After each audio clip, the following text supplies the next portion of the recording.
All right, Ray, I have all my guests that come on the show. We shake the magic 8 ball here. Okay. And we see the results of the magic 8 ball. I'm going to ask it a question, and we'll see what happens. Okay. Okay? All right. So the question on this episode is, will 2021 be a great year? So go ahead and shake that up, see what the answer is going to be. And the answer is... If you flip it up, there you go. See what it's... Yeah, if you go like that. Oh. See if it... Billy, there's nothing showing, so 2021 so, may not be a very good year. I need glasses. Holy shit, I need glasses. We'll just shake it up again. We'll just go like... Or did I break it? I shook it so hard I broke it. Better not tell you now. Okay. Shit. That's very ominous. Yeah. Sounds like sounds like it's going to be a horror movie. Oh God. 2020 terror. Part 2. That's all we need.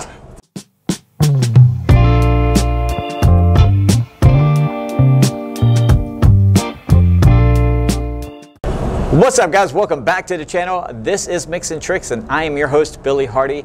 And on this episode, it's a very special episode because this is my 100th episode for the channel. And for the 100th episode, I have one of my good friends, one of my inspirations, Mr. Ray Tillery. Ray, thank you so much for coming on to the channel. Billy, thank you very much, and congratulations on your 100th episode. I know, That's awesome. 100. It's kind of weird that I have nothing better to do than make videos, but whatever. Actually, they're good videos. I shocked Ray by telling him the other day that he is one of my, he inspires me. So this should be fun. But first, before we get into the video, do me a huge favor. See right here, right up here, you're going to see a subscribe button. It's going to be down below. I want you to smash that for me. I want you to subscribe to the channel, check it out. Ray, can you do me a favor? Can you just point up there for me? Just straight up? Yeah. Right there? See right there? That's the notification bell. By tapping that notification bell, you get notified every time I post a video. And I got a lot of videos coming up. So guys, let's mix it up with Ray. All right, guys, like I said, this is my 100th episode, and we are actually on location today. We are at Sweet Beans Coffee Shop with Mr. Ray Tillery. He is an entrepreneur. He's a leader in the community, and he's truly an inspiration not only to me but others. And I thank you once again for coming onto the channel. I really appreciate it. You're sure you were talking about me? I was. Because there is another Ray Tillery that you may be mistaken with. Oh crap! Okay, we're done. Okay. Get out. No, I meant Ray. So, Ray, let's get into some questions. You want to do some questions? Okay. All right. So, first question, Ray. Who is Ray Tillery? If you could describe yourself, who would that be? If I could describe myself in any words or sentence or however you want to describe yourself. I guess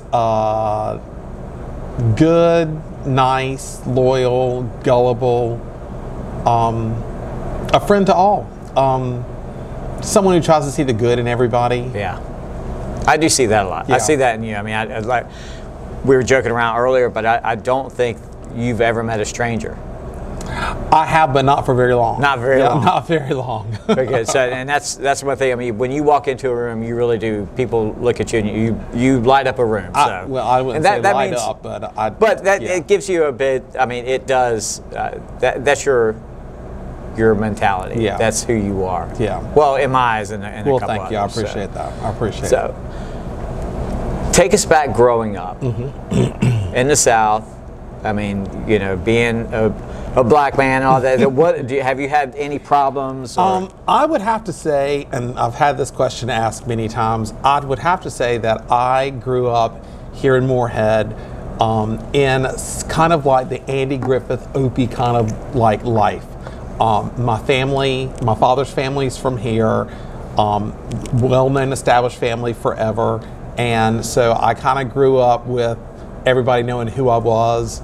I was always somebody's son or somebody's grandson or somebody's nephew, but it was a good life. It was. I mean, my mom and dad, I couldn't have asked for better parents. My sisters, it was just us, and we just did what we wanted to do. Rode our bikes. We, just did everything that you normally would do growing up. I mean, I'd never had any bad experiences racial wise until I was much older. I think I was probably in high school the first time that I ever heard the N-word used.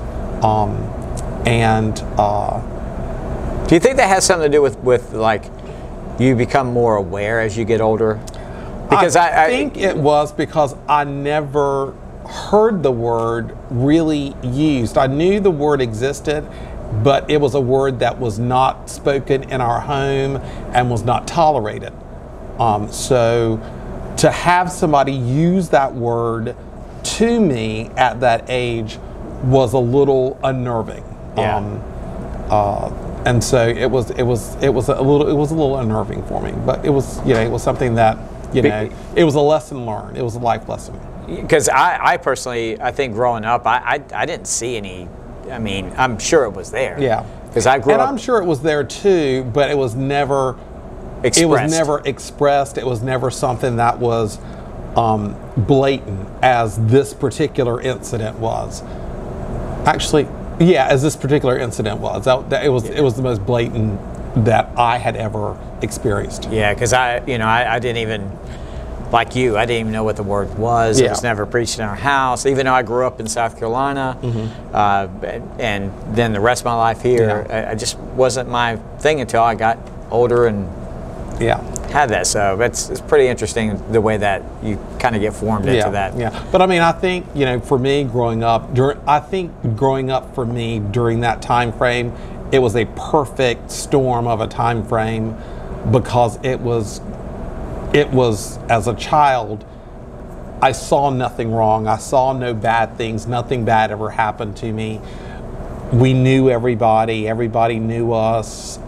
It was a great small town to grow up in. Yeah. It was a great small town. We do have a strong community too. Yeah, it always has been, and you know, it's not. I think that's been one of the things that drew us all of us that left after high school and to go off and never come back again to this sleepy little town.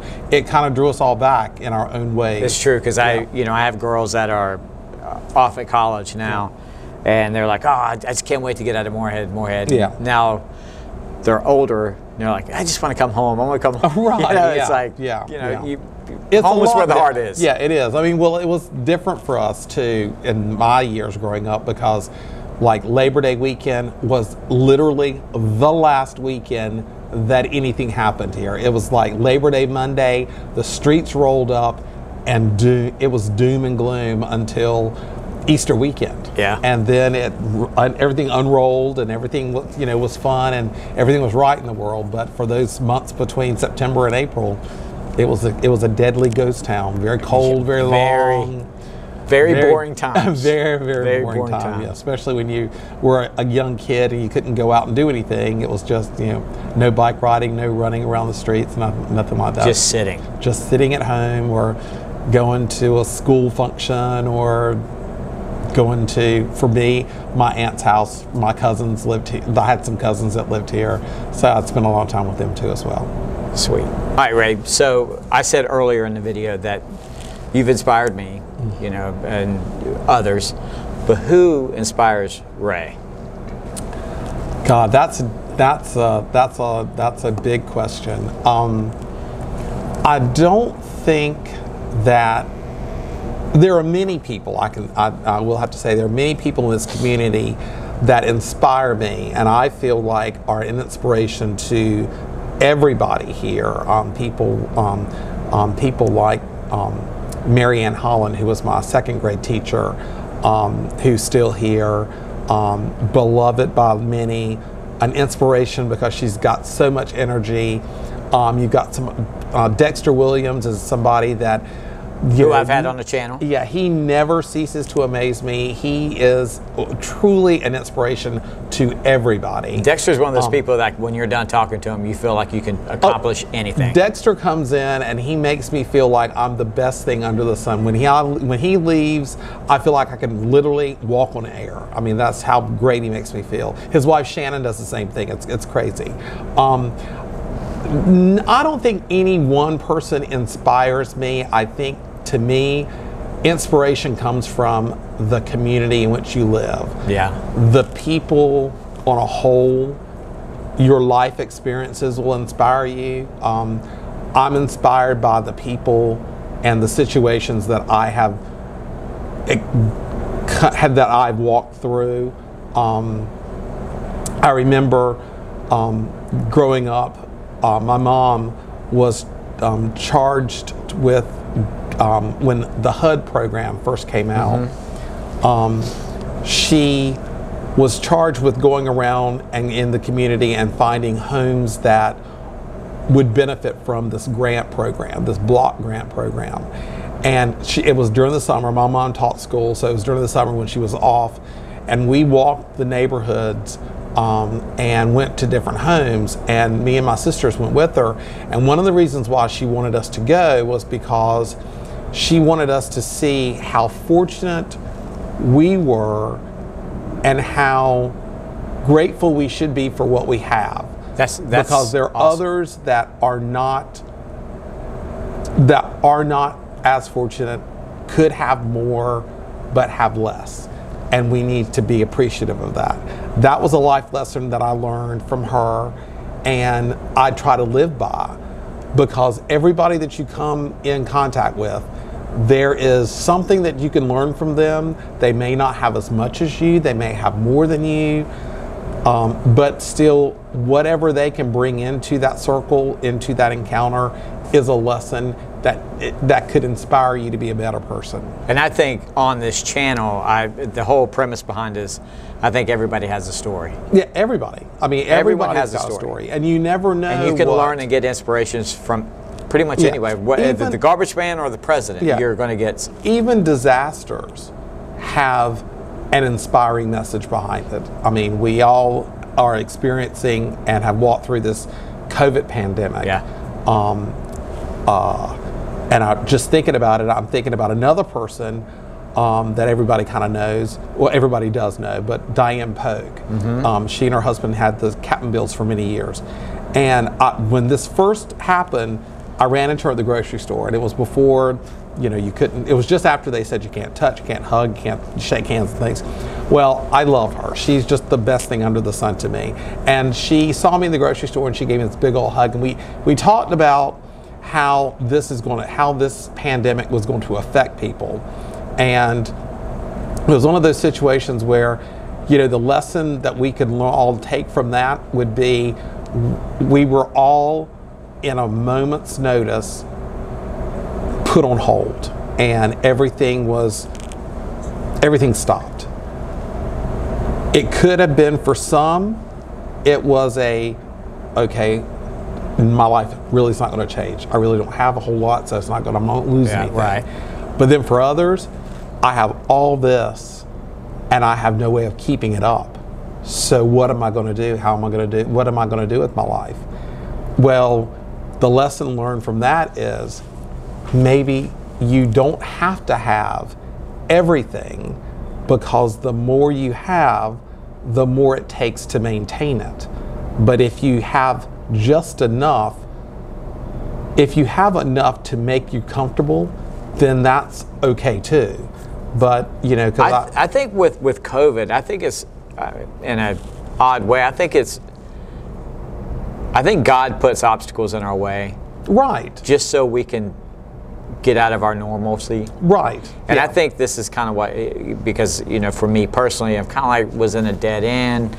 Marriage ended. Didn't have any real kind of focus. Yeah. And then COVID hit. Yeah.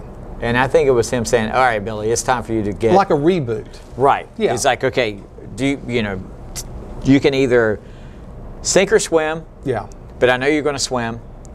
Where are you going to swim to? Right. So it's kind of, Well, and that's like I said, I mean, it's one of those situations where you had to reevaluate your life and see what is most important in your life. I mean, it's great to have a boat that's, and I don't know much about boats, but it's great to have a 16-foot boat that you and your family can go out on. You can, take it from your house, and you can, pull up the shack and do whatever you want to do. Yes, it would be nice to have a 22-foot boat, but with that 22-foot boat comes more gas, more maintenance. Where are you going to store it?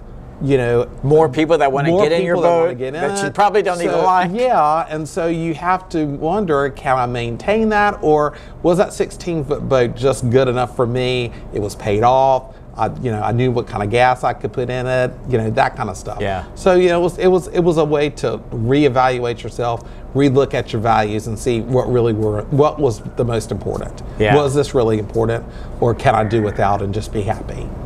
That's. I can't say it any better. Yeah. That was perfect. Well, thanks. Perfect. So, another inspirational moment. Another inspiration. I'm done, man. I'm out. I'm done. So let's talk about. Let's go back. The Ray now. If you could go back to in the past and talk to the 10-year-old Ray, what would you tell him? That 10-year-old Ray, I would tell him, Ray, you will not be a Husky Junior forever. You will lose weight. You will not have to go to H Stadium for the rest of your life. I would tell that 10-year-old Ray that you're going to be okay. You're going to be good. There are going to be obstacles. There are going to be moments in your life that you think, how am I going to survive?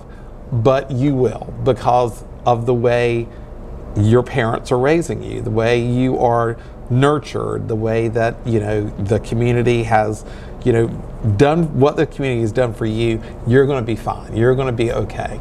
Life is going to be good. You may not think it, but it's going to be okay. And that's comforting. Yeah, it is comforting because I look back at that 10-year-old Ray, and I was a Husky Junior. I was very unhappy. I never thought that. I honestly never thought that I would amount to much. For some strange reason, I had, believe it or not, I didn't have a really good self-esteem when I was young, but I grew into it. Yeah. I think I'm somewhat happy and content. There are some things that I wish I could change, but I don't think that I would be that person if I changed any of that stuff. So I think all of those things that I've experienced from 10 to 52 have made me 54 have made me who I am. So I'm grateful for that. I think that I ask that question to a lot of my guests, and they say the same thing. Like, I wouldn't change the path that I was on. Yeah, no. Because it's the path that has defined who I become at this point. Yeah. Now, granted, there was a time in which I, thought I was going to be the Bryant Gumbel of my generation. I was going to grow up, go to broadcasting school, and be on the Today Show. Jane Pauley next to you. Yeah, Jane Pauley would still be there. I think we're dating ourselves. Oh, well, that's true. That's true. I think that's fine. I can handle that. I'm happy with it. I'm comfortable at 54, but I don't know if I would be happy being that person. I'd be a lot wealthier right now, but I don't think I would be happier. I think I'm happiest right now, actually. All right, Ray, what is the next chapter in your book of life? What's next for Ray Tillery?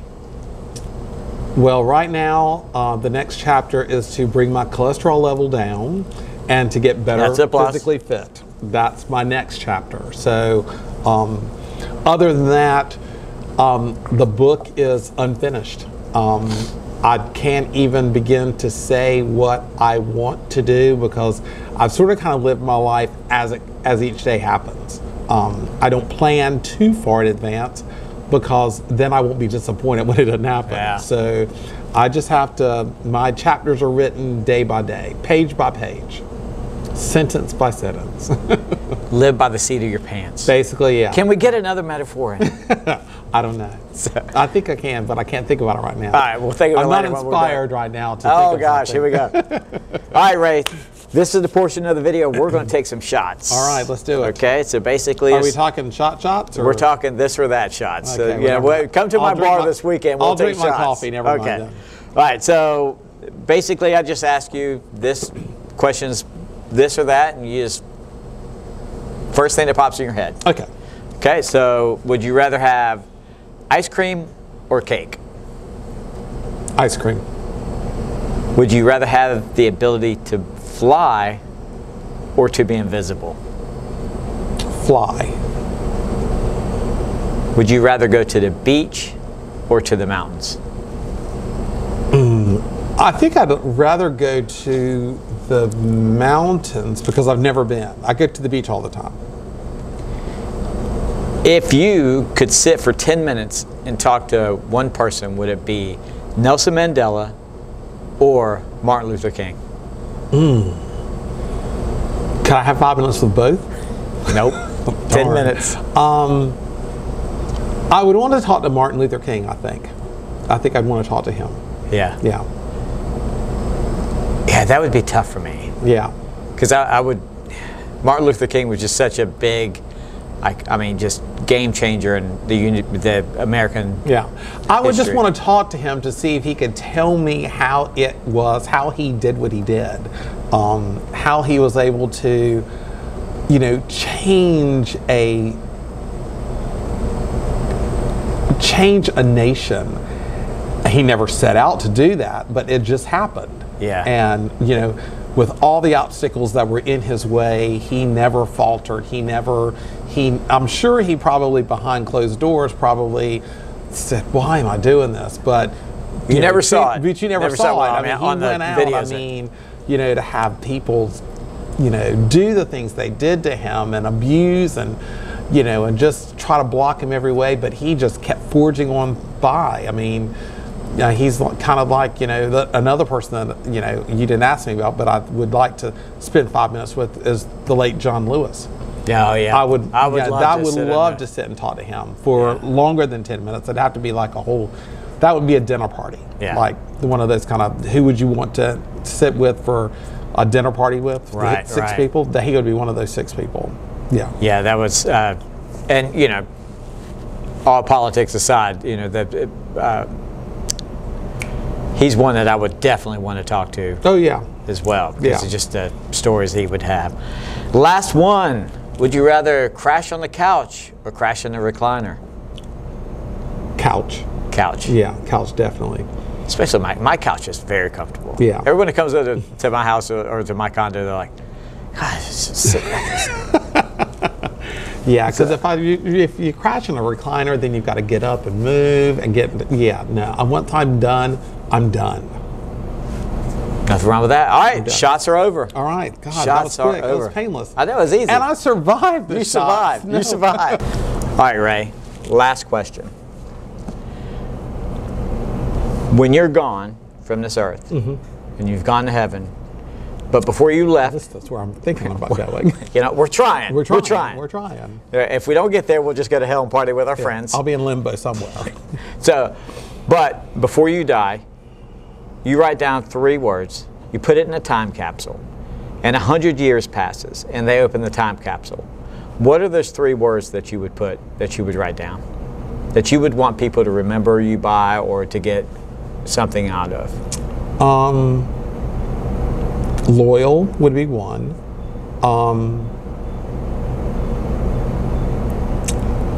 Secret keeper would be 2. Keeper of the secrets. I'll take it to my grave. And I guess my 3rd one would be, I know it's not 1 word, but it's like 3 words, but it's life of the party. And you are. Yeah, I am. I mean, you're, like I said before, when you walk into a room, I like people a good up, time, so. and a good time. And there is nothing wrong with a good time. Nothing's wrong with a good time, especially when I'm there. Well, Ray, thank you so much for coming on the channel. I really enjoyed it. I really appreciate it. Yeah, I'm honored, I'm humbled that you chose me for this 100th episode, so this is kind of cool. I think in this day and age, for you and I, which are total polar opposites, but we're also friends. Yeah, well, I'm tall, you're short, but I am, you know. Still. But, you know, what are you going to do? But with that being said, I think by us sitting together, I see there's hope in the future that others can sit with one another. Oh my God, yeah, they can. If they just open up and just realize that we're all different, yes, but in the same token, we're all alike. We've all got the same thoughts. We've all got the same ideas. We've all got the same beliefs, or at least some beliefs. But we all want the same thing. We want what's best for this world and for the people that live in it. Yeah, and for all of our differences, I think the one thing that you know, we're a lot alike. Is we both have a big heart. We care about people, and we love to party. Amen, brother. Amen. Amen, brother. So, I will cheers to that. Cheers to that. So, guys, thank you so much for watching the episode, the 100th episode of Mix and Tricks. Thank you guys for being a part of the journey, part of the ride. It's going to continue. We're going to keep on. We're going to be, sooner we'll have our 200th episode. And God knows who I'm going to have on that episode. Probably Ray again, because he's going to think of 3 other things he wants to pop up and say. But guys, do us a big favor. Give us a big thumbs up if you liked the video. If you don't like the video, give us a thumbs up anyway, because we love you, and that's all that needs to be said, because we all need a little bit of love in our life. Do all the other fun stuff too, like subscribe to the channel, hit the notification bell. Leave a comment down below, because I love to hear from each and every single one of you. And guys, I love Ray. I love you. We'll see you on the next video.